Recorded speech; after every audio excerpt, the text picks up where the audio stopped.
মেয়ের সর্বপ্রথম কাজ হচ্ছে তার শ্বশুরবাড়ির লোকদের কোন খাবারটা পছন্দ, কোন খাবারটা তাদের পছন্দ না, সবসময় এটা মাথায় রাখা। তো আসসালামু আলাইকুম everyone, welcome back to my daily blog. আশা করি সবাই ভালো আছেন। আজকের ব্লগটা আমি সকাল থেকে শুরু করেছি। আর সকালে নাস্তার জন্য আমি আপনাদের ভাইয়াকে বলেছিলাম বাহির থেকে পরোটা আর ভাজি নিয়ে আসতে। তো বাহির থেকেই নিয়ে আসলো, সকালের নাস্তাটা আমাদের কমপ্লিট হয়ে গেল। দেন আমি কিন্তু দুপুরের জন্য রান্নাবান্না শুরু করে দিলাম। আর দুপুরের জন্য আমি ফার্স্টে হচ্ছে একটা ভাজি করতেছি, আর ভাজিটা হচ্ছে আমি শুকনো মরিচ দিয়ে করব।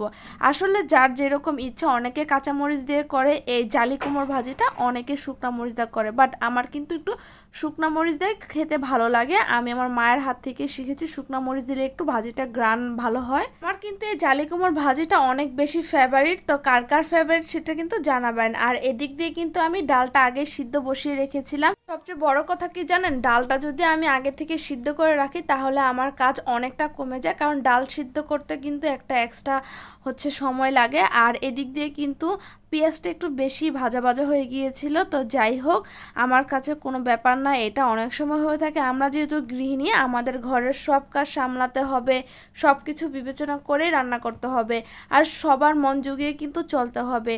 কে কোনটা খাবে, কে কোনটা পছন্দ করে না, সব সময় কিন্তু এগুলাই মাথায় রাখতে হবে। আর বেলে মাছ যেহেতু অনেক নরম, তো ভেঙে যাওয়ার সম্ভাবনা আছে। আমি তেলের মধ্যে কিন্তু 2-3 চিমটি লবণ মিক্স করে নিলাম, আর বেলে মাছটা কিন্তু কড়াইয়ের মধ্যে লেগে যাবে না, খুব সুন্দরভাবে দেখেন উঠাতে পারতেছি। প্রত্যেকটা ফ্যামিলিতে সবার আবদার, সবার চাহিদা কিন্তু ছেলের বউদের কাছে। আর আমিও যেহেতু একজন মায়ের ছেলের বউ, তো আমার কাছেও কিন্তু অনেকের আবদার থাকে, এটা খাবো সেটা খাবো। তখন খারাপ লাগলেও কিন্তু সে আইটেমটা তৈরি করে দিতে হয়, বা সে এভাবে খাবে না ওভাবে খাবে।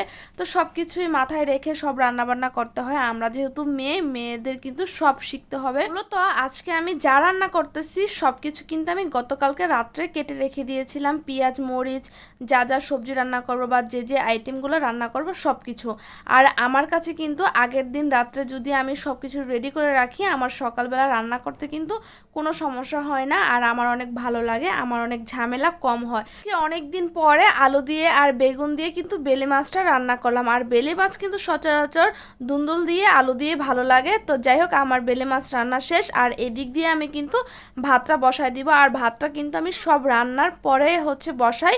আর এটা আমার একটা অভ্যাস। তো বুয়া এসেছিল, বুয়ার সাথে আমি একটু ছাদে গিয়েছিলাম, কারণ অনেকক্ষণ যাবত রুমে ছিলাম, সারাদিন আজকে রুম থেকে বের হই নাই। তো ছাদে গেলাম, পরিবেশটা দেখলাম কীরকম। তো ছাদে প্রচুর রৌদ্র ছিল, আর জামা কাপড়গুলো ছাদে বুয়া মেলে দিতেছিল। আর এদিক দিয়ে যেহেতু খাবার পাঠাতে হবে দোকানে, তো ছাদ থেকে এসে কিন্তু আমি খাবার টাবার সব রেডি করে দিলাম। তো আজকের ভিডিওটি আমার এই পর্যন্ত। আল্লাহ হাফেজ, ভালো থাকবেন।